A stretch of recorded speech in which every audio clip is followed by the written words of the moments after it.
5 years ago, me and my partner, one of our partners in London, were start to discussing about going back into movies. Nag-usap lang kami ni Eric Martin. During one chance encounter in the restaurant, Don just happened to discuss the Swan Project. sabi ko kay Bingo, oh, we have this concept in mind that we will try to see kung sino kaya namin star dito.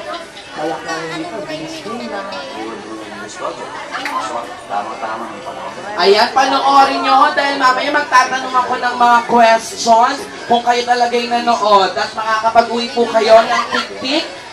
Yun ulit. Panoorin ho natin ha.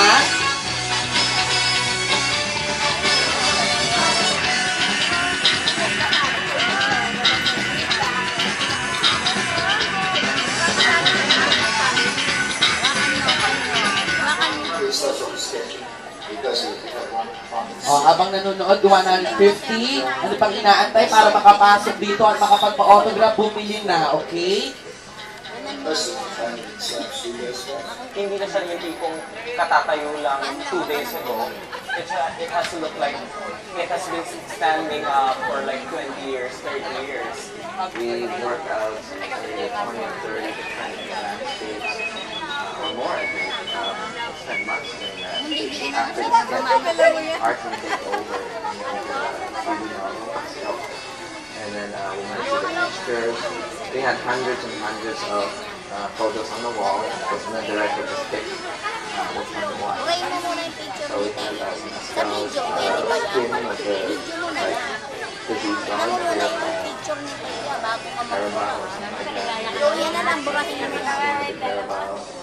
So it's a mixed match of different ideas. Maybe we can incorporate other indigenous instruments and music na parang hybrid. It's not really grandiose, orchestral. It's something else. Possible ba yung mga elements? Tapos ang choir na live, tapos we blend them all together so that we can come up with our own sound for the song. Wala, ilang memory siya. Dapat burahin ito lahat. Ang ganun ba yun? Ang ginula lahat yan? Paano? Sige, It's very different because imagination mahalit siya yung language. And they're also only one step in. Kasi dinerd na siya lahat the whole time. Nandun lang yung bahay. So, great experience shooting inside the studio. Lalo na siguro yung mga scenes na ikalaban ka.